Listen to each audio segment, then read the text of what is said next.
back to it for video number 3. Now you are going to be asked to graph in standard form.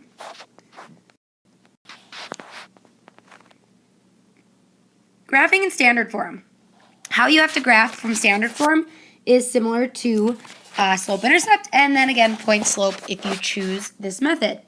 So you have to, no getting around it, write standard form in slope-intercept form. So we are changing from the form of ax plus by equals c to the form of y equals mx plus b.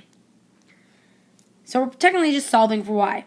Once we have it in that form, we are going to graph the y-intercept again, which looks like that, and then move according to slope, which is rise over run. So shall we begin with line A? We want to change 4x plus y equals 3 to y equals mx plus b. The goal is to get y alone. Some of us need to be better about using our train track still to make sure we are following our steps and not losing any negatives along the way.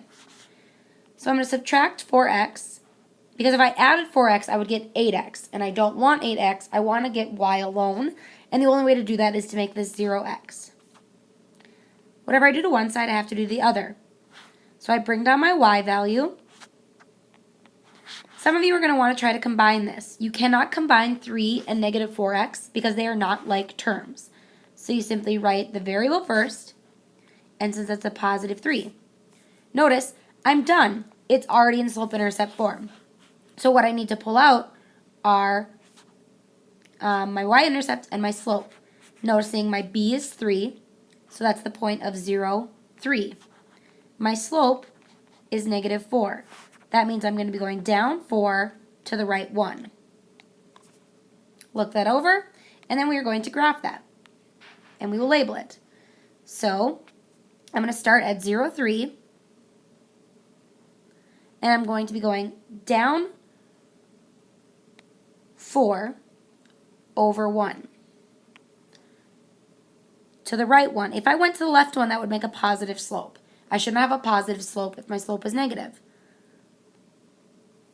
In reverse, I can go up 4 to the left 1, because those are reverse actions. And then I can keep going down and over, and I can connect. Should be a straight line again, and extend my line, and that was line A. Line B, you'll notice it's not technically in standard form. Hopefully you realize that's standard form because there's a negative in front. So you could get rid of that right away. But since we're going to slope-intercept, I'm just going to leave it for now and try to solve for y. So I see that I need to add 3x because a negative plus a positive will bring me to 0. Again, I can't combine over there. I'm not just going to bring down 3y because there's a negative there. I need to bring it with me. And that's equal to a positive 3x plus 6. So to get y alone, I'm not going to divide by negative 3y. I'm just dividing by negative 3. Because negative 3 divided by negative 3 is just 1, and I'm left with 1y. Over here, I'm dividing everything by negative 3. So some of you are going to write it like this, whereas others of you are going to write it like this. Either way is fine. So positive 3 divided by negative 3 is a negative 1x, and 6 divided by negative 3 is negative 2. Notice how I didn't write a 1 right there in my equation. I left it y equals negative x minus 2. I don't need the negative 1 there. However, I do need to know that my slope is negative 1 and my ordered pair is 0, negative 2. If you're not sure how I got those, pause and think about it. Go back, check with the neighbor, knowing that this is my B, my y-intercept, it goes there. So let's graph that line. Starting line B, we're going to start at 0, negative 2. Move according to slope, down 1, over 1. Remember, it's negative, so I should be going down left to right. These ones with a smaller slope are a little harder to do on the iPad, but I'm doing my best.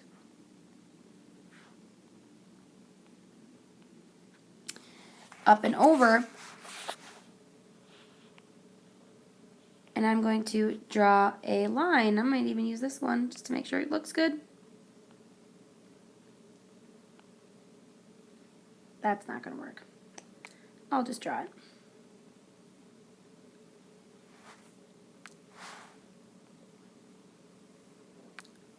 I'm really trying here, people. Yours should look really good because you have a pencil and paper in front of you. Or if you're on your iPad, then you feel my struggle unless you have a stylus. So make sure you're going through the lines as best as you can.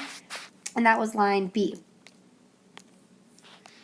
All right, lastly, line C. This one we're again solving for y. Because we're trying to go to slope-intercept form. We need to subtract our x. Again, if I added x, I would have 2x, not 0x, and I want x to move. So I need to remember to bring down my negative. 2y is a negative x plus 18. Cannot combine because they are not like terms. Divide by my negative 2. And I get y is, notice I have a negative 1 over negative 2, which makes a positive 1/2 times x. And then a positive 18 over negative 2, which is a negative 9. So the ordered pair, my y-intercept would be 0, negative 9, with a slope of 1, 2, which means up 1 over 2. So I plot those 0, negative 9, up 1 over 2, up 1 over 2, up 1 over 2. This seems so much easier now compared to the 1 by 1. And that's line C. So this isn't so bad. Make sure that you are careful.